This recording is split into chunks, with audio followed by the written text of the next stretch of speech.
A'udzu billahi minasy syaithanir rajim. Aku berlindung kepada Allah dari godaan syaitan yang terkutuk. Bismillahirrahmanirrahim. Dengan nama Allah yang Maha Pengasih, Maha Penyayang.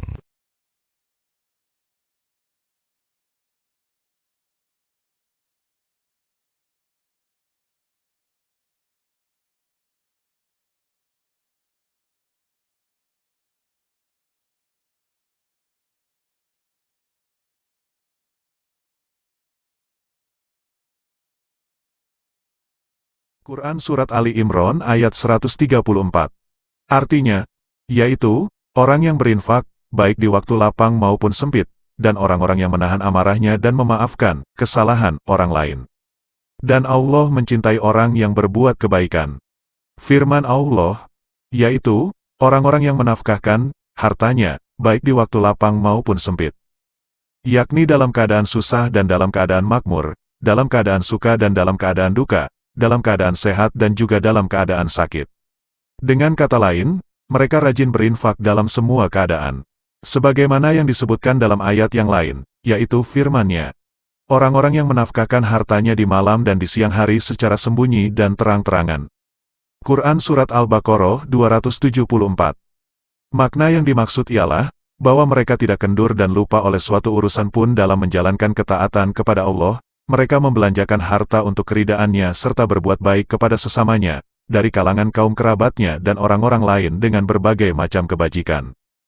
Firman Allah, dan orang-orang yang menahan amarahnya dan memaafkan kesalahan orang. Dengan kata lain, apabila mereka mengalami emosi, maka mereka menahannya, yakni menguasainya dan tidak mengeluarkannya. Selain itu mereka memaafkan orang-orang yang berbuat jahat kepada mereka. Disebutkan dalam sebagian asar yang mengatakan, Allah berfirman, Hai anak Adam, ingatlah kepadaku jika kamu marah, niscaya aku mengingatmu bila aku sedang murka kepadamu. Karena itu, aku tidak akan membinasakanmu bersama orang-orang yang aku binasakan. Demikianlah menurut riwayat Ibnu Abu Hatim. Imam Ahmad mengatakan, telah menceritakan kepada kami Abdurrahman, telah menceritakan kepada kami Malik, dari Az-Zuhri, dari Said Ibnul Musayyab, dari Abu Hurairah, dari Nabi yang telah bersabda, orang yang kuat itu bukanlah karena jago gulat, tetapi orang kuat ialah orang yang dapat menahan dirinya dikala sedang marah. Syaikhain meriwayatkan hadis ini melalui hadis Malik. Imam Ahmad mengatakan pula, telah menceritakan kepada kami Abu Muawiyah, telah menceritakan kepada kami Al-Amasi, dari Ibrahim At-Taimi, dari Al-Haris Ibnu Suwaid, dari Abdullah, yakni Ibnu Mas'ud yang menceritakan bahwa Rasulullah pernah bersabda, siapakah di antara kalian yang harta warisnya lebih disukai olehnya daripada hartanya sendiri? Mereka menjawab, wahai Rasulullah, tiada seorang pun di antara kami melainkan hartanya sendiri lebih disukainya daripada harta warisnya. Rasulullah bersabda, ketahuilah oleh kalian, bahwa tiada seorang pun di antara kalian melainkan harta warisnya lebih disukai olehnya daripada hartanya sendiri. Tiada bagianmu dari hartamu kecuali apa yang kamu infakkan, dan tiada bagi warismu kecuali apa yang kamu tangguhkan. Rasulullah pernah pula bersabda, bagaimanakah menurut penilaian kalian orang yang kuat di antara kalian? Kami menjawab, orang yang tidak terkalahkan oleh banyak lelaki. Nabi bersabda, bukan, tetapi orang yang kuat itu ialah orang yang dapat menahan dirinya dikala sedang marah. Tahukah kalian apakah yang dimaksud dengan ar-raqub? Kami menjawab, orang yang tidak mempunyai anak. Nabi bersabda, bukan. Tetapi ar-raqub ialah orang yang tidak menyuguhkan sesuatu pun dari anaknya.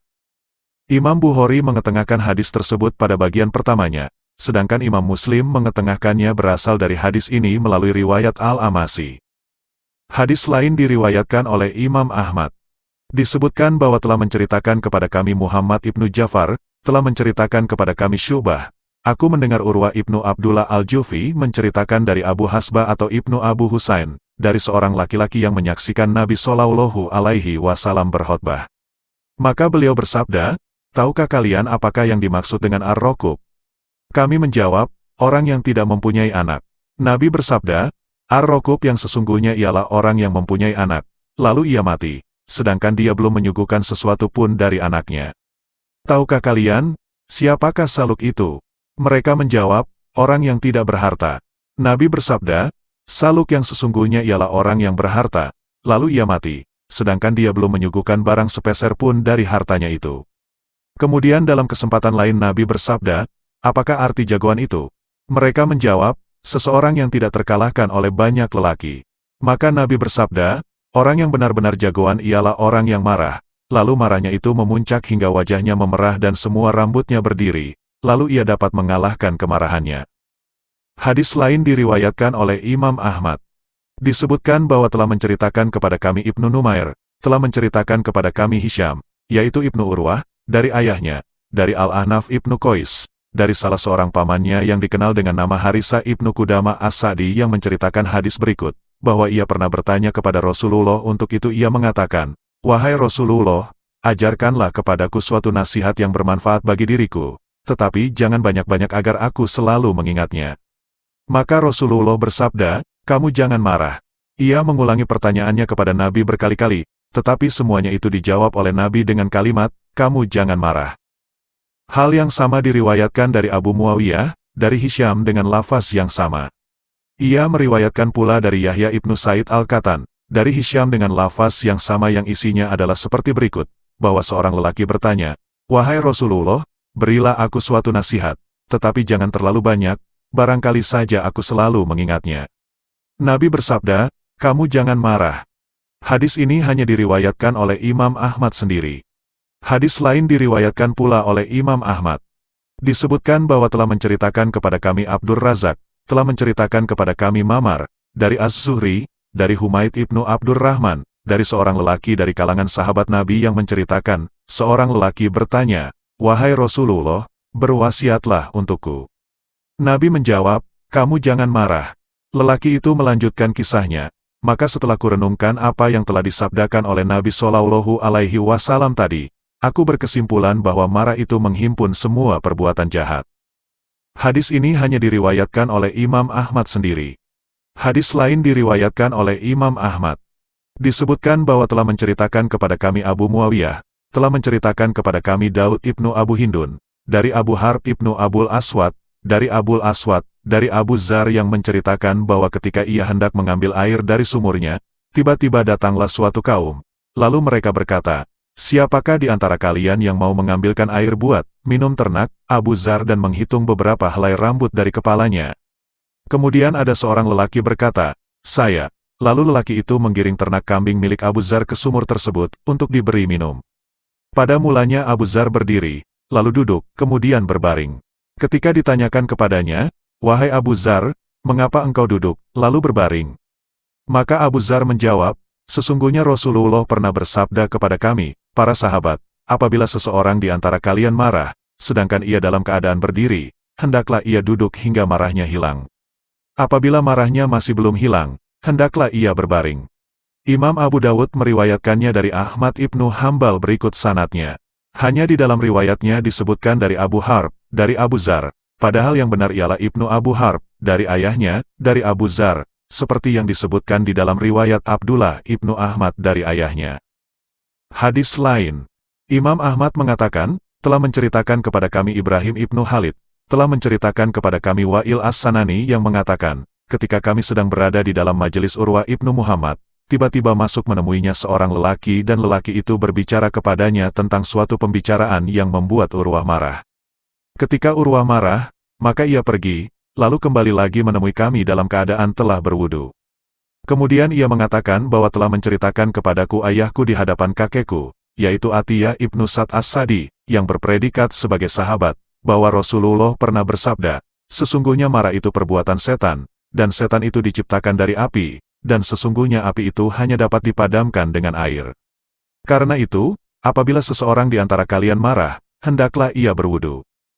Hal yang sama diriwayatkan oleh Imam Abu Dawud melalui hadis Ibrahim ibnu Khalid As-Sanani, dari Abu Wa'il al-Oas al-Muradi As-Sanani. Imam Abu Dawud mengatakan bahwa Abu Wa'il ini adalah Abdullah ibnu Buhair. Hadis lain, Imam Ahmad mengatakan, telah menceritakan kepada kami Abdullah ibnu Yazid, telah menceritakan kepada kami Nuh ibnu Muawiyah As-Sulami, dari Muqatil ibnu Hayyan, dari Atta, dari Ibnu Abbas yang mengatakan bahwa Rasulullah pernah bersabda, barang siapa yang memberikan masa tangguh kepada orang yang sedang kesulitan atau memaafkan utangnya, niscaya Allah memelihara dirinya dari panasnya neraka jahanam. Ingatlah, sesungguhnya amal surga itu bagaikan tanah licin yang ada di bukit sebanyak 3 kali. Ingatlah, sesungguhnya amal neraka itu bagaikan tanah yang mudah dilalui yang berada di tanah datar. Orang yang berbahagia ialah orang yang dipelihara dari segala fitnah.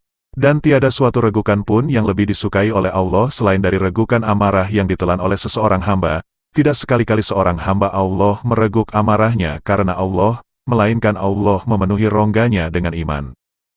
Hadis ini hanya diriwayatkan oleh Imam Ahmad sendiri. Sanadnya hasan, tiada seorang perawi pun yang mempunyai kelemahan di dalamnya, dan matanya hasan pula. Hadis lain yang semakna dengannya. Imam Abu Daud mengatakan, telah menceritakan kepada kami Uqbah ibnu Makram, telah menceritakan kepada kami Abdurrahman, yakni ibnu Mahdi, dari Bisir, yakni ibnu Mansur, dari Muhammad ibnu Ajlan, dari Suwaid ibnu Wah, dari seorang lelaki anak seorang sahabat Rasulullah, dari ayahnya yang mengatakan bahwa Rasulullah pernah bersabda, barang siapa yang menahan amarah, sedangkan dia mampu mengeluarkannya, maka Allah memenuhi rongganya dengan keamanan dan iman. Dan barang siapa yang meninggalkan pakaian keindahan, sedangkan dia mampu mengadakannya, Bisir menduga bahwa Muhammad ibnu Ajlan mengatakan karena tawadu, rendah diri, maka Allah memakaikan kepadanya pakaian kehormatan. Dan barang siapa memakai mahkota karena Allah, niscaya Allah akan memakaikan kepadanya mahkota seorang raja. Hadis lain, Imam Ahmad mengatakan, telah menceritakan kepada kami Abdullah ibnu Yazid, telah menceritakan kepada kami Said, telah menceritakan kepadaku Abu Marhum, dari Sahal ibnu Muaz ibnu Anas, dari ayahnya, bahwa Rasulullah pernah bersabda, barang siapa menahan amarah, sedangkan dia mampu untuk melaksanakannya, maka Allah kelak akan memanggilnya di mata semua makhluk, hingga Allah menyuruhnya memilih bidadari manakah yang disukainya. Imam Abu Daud, Imam Turmuzi, dan Imam Ibnu Majah meriwayatkannya melalui hadis Said ibnu Abu Ayyub dengan lafaz yang sama. Imam Turmuzi mengatakan bahwa predikat hadis ini hasan gharib. Hadis lain, diriwayatkan oleh Abdur Razak, telah menceritakan kepada kami Daud ibnu Qais, dari Yazid ibnu Aslam, dari seorang lelaki dari kalangan ulama Syam yang dikenal dengan nama Abdul Jalil, dari seorang pamannya, dari Abu Hurairah sehubungan dengan firman-Nya, dan orang-orang yang menahan amarahnya. Quran Surat Ali Imran ayat 134, bahwa Nabi pernah bersabda, barang siapa menahan amarahnya, sedangkan dia mampu melaksanakannya, niscaya Allah memenuhi rongganya dengan keamanan dan keimanan. Hadis lain, Ibnu Murdawai mengatakan, telah menceritakan bahwa Ahmad ibnu Muhammad ibnu Ziyad telah menceritakan kepada kami Yahya ibnu Abu Talib, telah menceritakan kepada kami Ali ibnu Asim, telah menceritakan kepadaku Yunus ibnu Ubaid, dari Al-Hasan, dari Ibnu Umar yang menceritakan bahwa Rasulullah pernah bersabda, tiada suatu regukan pun yang ditelan oleh seorang hamba dengan pahala yang lebih utama selain dari regukan amarah yang ditelan olehnya karena mengharapkan ridha Allah.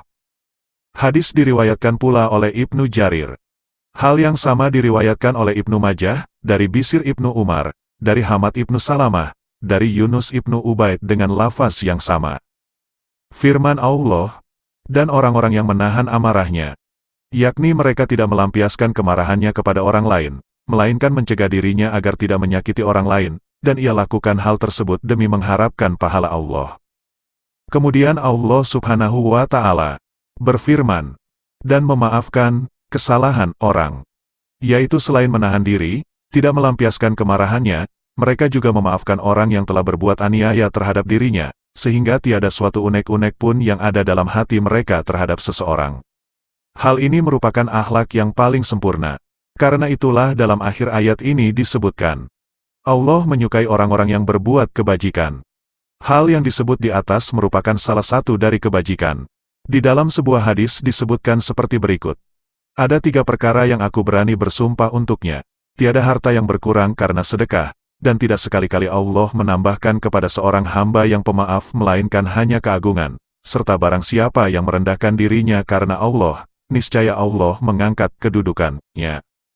Imam Hakim di dalam kitab Mustadraknya, meriwayatkan melalui hadis Musa ibnu Uqbah, dari Ishaq ibnu Yahya ibnu Abu Talha al-Qurashi, dari Ubadah ibnu Samit, dari Ubay ibnu Kab, bahwa Rasulullah pernah bersabda, barang siapa yang menginginkan bangunan untuknya, di surga, dimuliakan, dan derajat, pahalanya ditinggikan, hendaklah ia memaafkan orang yang berbuat aniaya kepadanya, memberi kepada orang yang kikir terhadap dirinya, dan bersilaturahmi kepada orang yang memutuskannya.